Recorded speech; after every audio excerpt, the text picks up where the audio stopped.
Well, howdy y'all. You know what that means from the sermon, or I could say use perhaps. Yeah, use would be much more fitting to this part of the world. Yeah, this part of the world. Welcome to Lake Mac Church. Our question time for this week. We've just looked at John 4:43 to 54.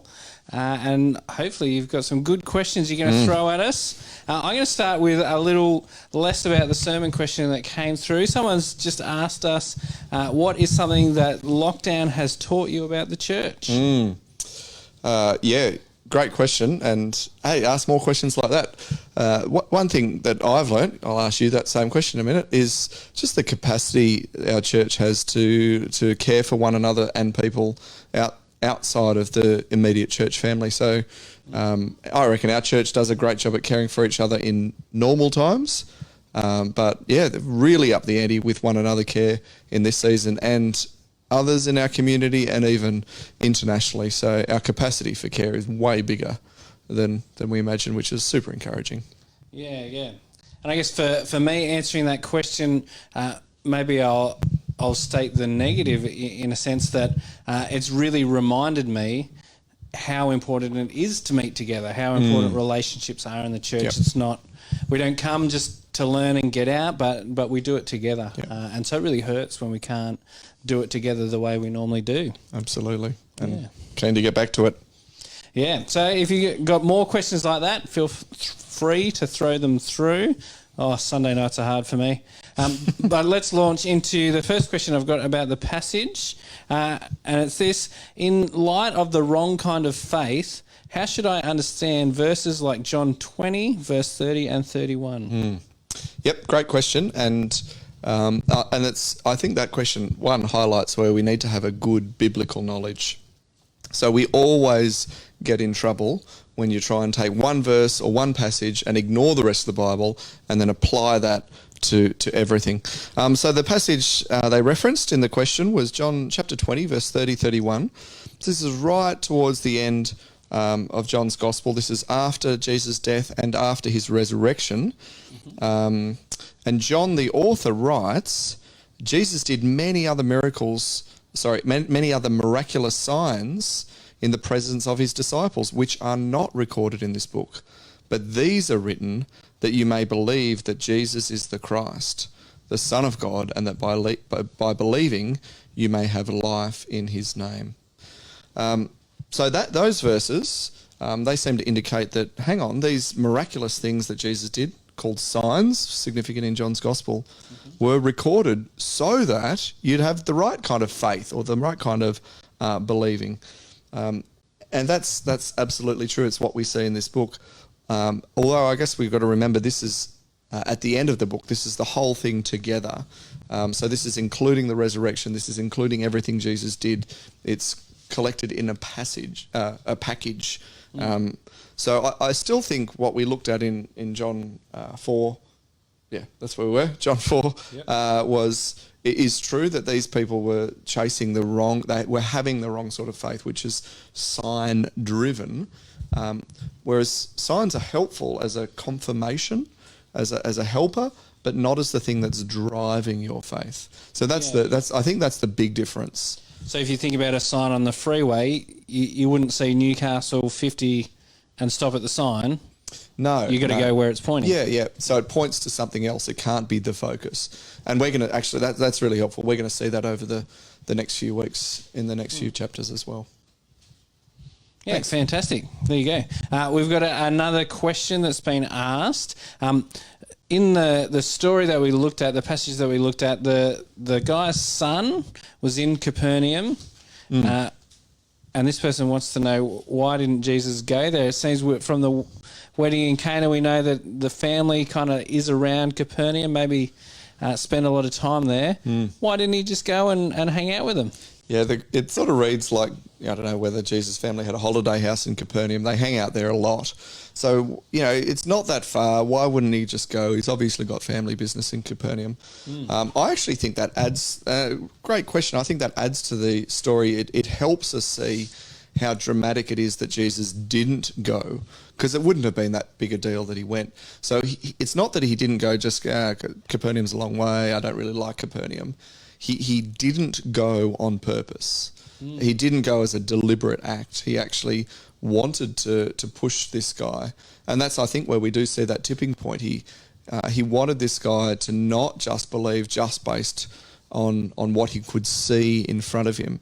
So if Jesus had gone, he would have been able to see the miracle there and then with Jesus speaking in the immediate reaction. Whereas as it was, and we don't know how long he was travelling before his servants met him, but that was one thing that really struck me this week, that the moment Jesus said he will be healed, he was healed. The fever left him at that moment, but it was some hours before the dad knew that. He was walking on his way back. The son was already healed, but it was quite a few hours until he realised that. So I reckon that highlights again that Jesus didn't go on purpose because he wanted to make this point that I want you to trust in me, not based on what you can see directly in front of you. Okay, great. Let me ask you another one. We're on a roll. At the end of the passage, when he makes that connection, he realises that at the same time Jesus said that the son would be healed, that he was healed. We read, so he and his whole household believed. What's the deal there? That seems unusual. We're very individualistic in our culture. It would be unusual for a whole household to up and believe. Yeah. Just a coincidence that they all believed at the same time? Is there something more to it? Yeah, what's going on here? Yeah, another great question. And I think this helps us see some of the differences that go on culturally. So we live in and we don't even realise it. We live in an incredibly individualistic culture. We don't think as a family unit. We don't think as a community. I like to say you see that with backyard fences. 50 years ago, even 30 years ago, you'd have waist-high mesh fences between backyards and chat to your neighbours over as you're hanging out the washing.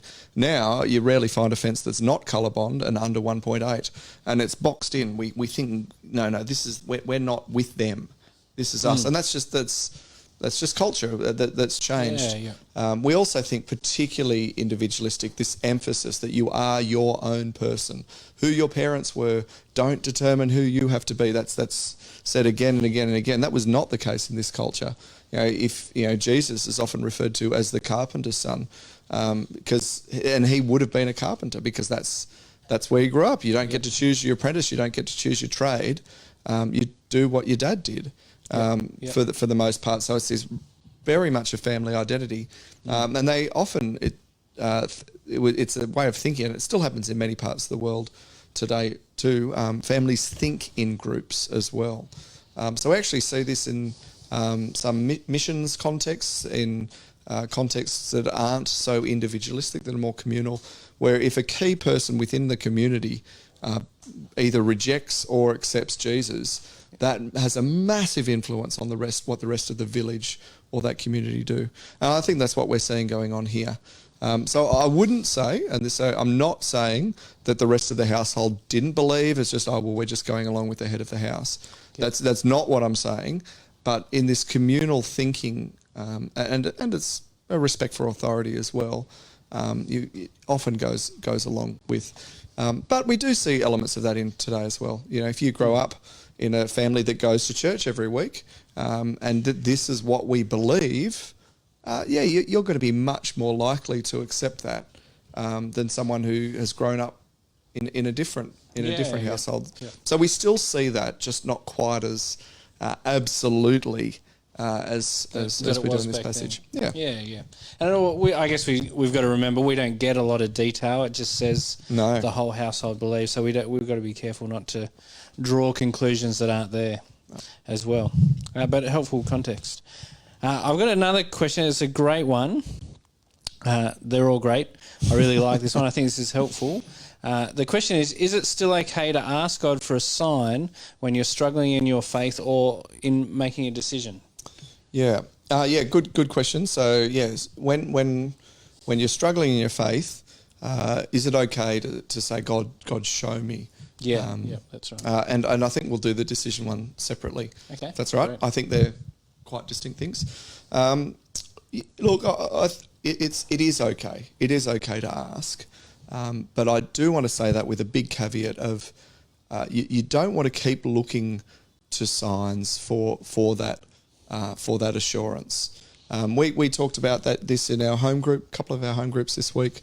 And there's quite a big difference between someone who is, on one hand, struggling with their faith, they're struggling to believe.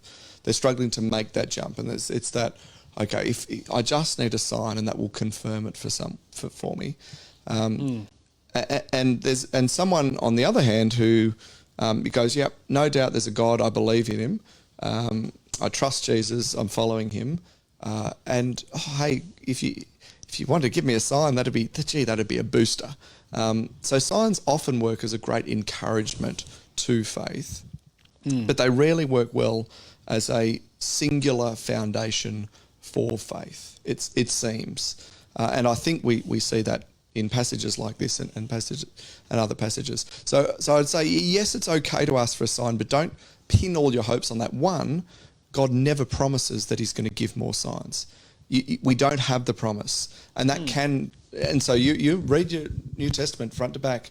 We're not going to find a promise that says if you ask God for a sign, he will give you a sign. We just don't have that promise. Yeah. So if you're looking for a sign to affirm your faith or help you, and that doesn't come, how are you going to feel about that? Are you going to feel let down by God? Are you going to feel like God didn't meet you where you were at? He didn't give you what you needed, when it was actually never something he offered or even promised. Instead, and I'm grateful we already had that question from John chapter 20. So John wrote this gospel specifically. He chose these events to record intentionally so that we could look back and read these signs. So we already have a bunch of signs, even if it's not something that I have seen with my eyes. Jesus talks a couple of times to the Jews and to others about the greatest sign, or the only sign they will get, being in one setting the sign of Jonah.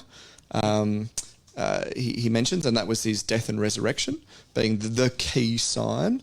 And even in the temple we looked at a couple of weeks ago, they demanded a sign. The Jews were in the temple and they said to Jesus, "We demand a sign." And Jesus says, "Destroy this temple and I will rebuild it in 3 days." And then John the Evangelist says, and Jesus was talking about his own death and resurrection.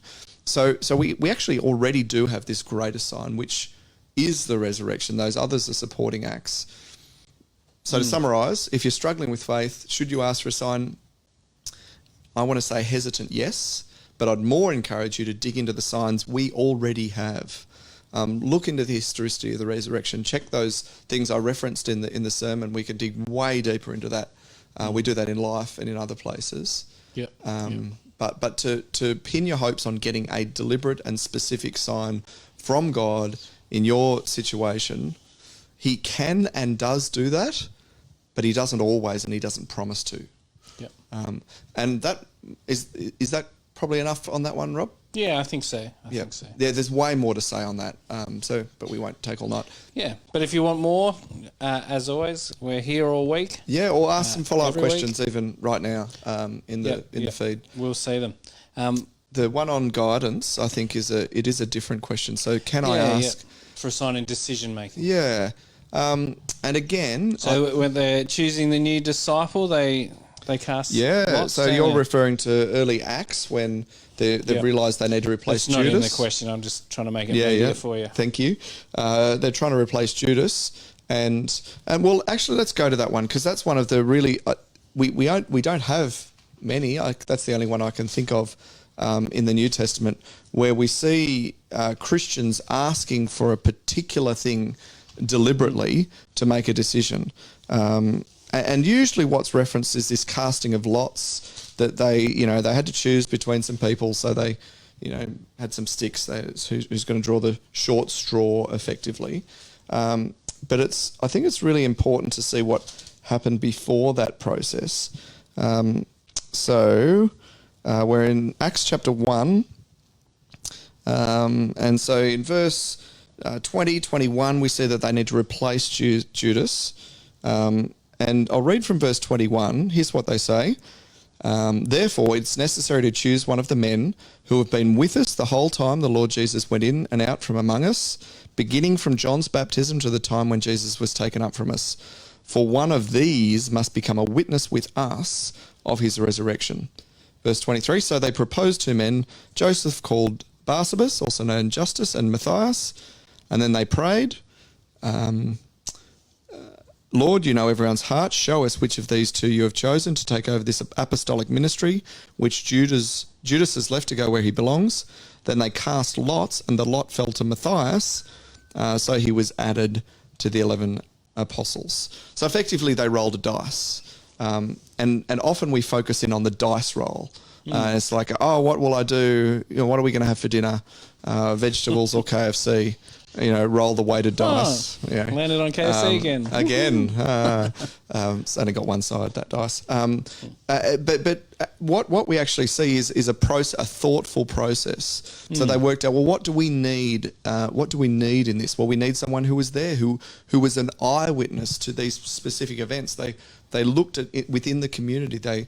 They chose people who fit these wisdom criteria. And it seems then that neither were disqualified in an obvious way. Even in their prayer, show us, everyone's heart. That's an indication that they'd had a look at the actions of these guys. They'd seen the outside. They'd seen the outside. They'd seen the action, and they couldn't tell. There wasn't a clear winner one way or another. And the other thing I want to point out is they're choosing an apostle.